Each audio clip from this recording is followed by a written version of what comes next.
Do you value your inner peace and balance in your body?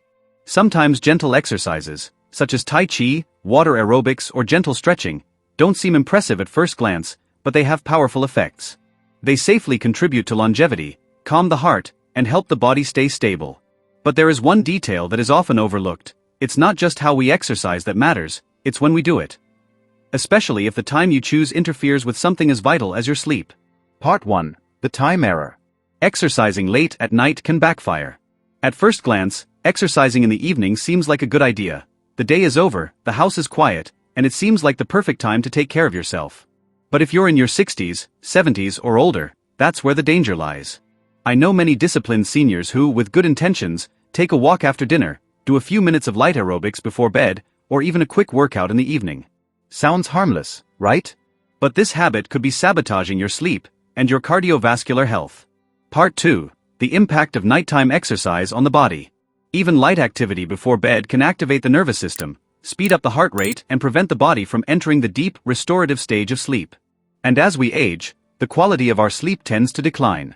We become more sensitive to any changes in our circadian rhythm, that internal clock that regulates sleep, wakefulness, temperature, and various biological processes. If you exercise at night and it raises your body temperature or releases adrenaline, the body interprets it as a warning signal, and not relaxation. The result? Light sleep, more inflammation, insulin resistance, high blood pressure, and even arrhythmias. Part 3. Getting good sleep is vital for your heart. Rest is as essential for your heart as it is for your muscles, perhaps even more so. If you sacrifice your deep sleep for the sake of a nighttime habit, you are depriving your heart of the most important moment to recover. It's not that older people shouldn't move, quite the opposite. The secret is to respect the body's natural rhythm. The best time to exercise? In the morning or early afternoon. This habit promotes a more balanced heart, improves energy throughout the day, and contributes to a more peaceful night's sleep. At night, the ideal is to slow down. Let your body know it's time to relax, not go into overdrive. Part 4. The most important message. And even though sleep is essential for your heart, there is another powerful factor that acts when you are awake. Listen to your own body. It may seem too simple, and perhaps that's why many people ignore it. But this practice is what makes all the difference. Thank you for sticking around. It shows that you care not only about living longer, but about living better. Part 5. Less is more.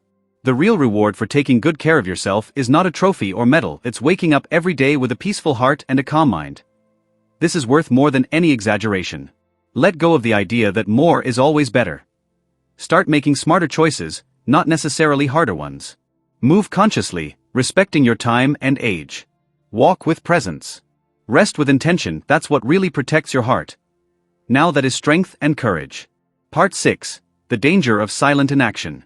But I want to warn you about one more pitfall, and it doesn't happen during exercise, but in his absence. This is when inaction begins to take a silent toll, accumulating risks little by little. Your heart needs your wisdom, not your silence. After so many years working in cardiology, if there is one thing I have learned, it is the following. The heart gives you everything, but asks for very little in return. He knocks every day without fanfare. Every year, with every step, with every emotion. He is there, faithful. But after 60, it's time to stop and listen to that heart, not with fear, but with respect. Part 7. What used to be good can now be overwhelming. These 5 attitudes that we have discussed so far are not necessarily dangerous. But were designed for younger bodies, not hearts that have already endured decades of stress. What was once invigorating can now be draining. What once strengthened can now cause tension. And that's okay. Getting old is not losing strength, it is to gain wisdom. It's no longer about pushing yourself to the limit, but about choosing what heals rather than hurts. Breathe more deeply, move more intelligently. Your health is not measured by sweat or speed, but by the silent force of constancy, balance, and care. Part 8. Your heart needs attention now. After decades of beating non-stop for you, your heart is asking for attention. But it's not out of fear, it's out of necessity. You don't need to train like a 30-year-old. If trying to follow an idealized model of active aging leads you to overstep your own boundaries, then it's time to rethink.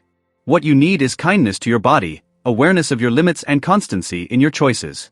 And the greatest reward for all of this is not in the praise or on social media. It's about waking up every day with a peaceful heart and a light mind. Part 9. Less effort, more wisdom. Leave behind the idea that more is better. Now is the time to make wiser, not harder decisions. Move in line with your age, not against it. Walk with presence. Rest with purpose. That's what truly protects your heart. That's courage. That's strength. But even with healthier routines and safer exercises, there is another pitfall. It doesn't happen while you're moving, it happens when you stop moving. When the body is silent for too long, the price of inaction begins to accumulate, silently and dangerously.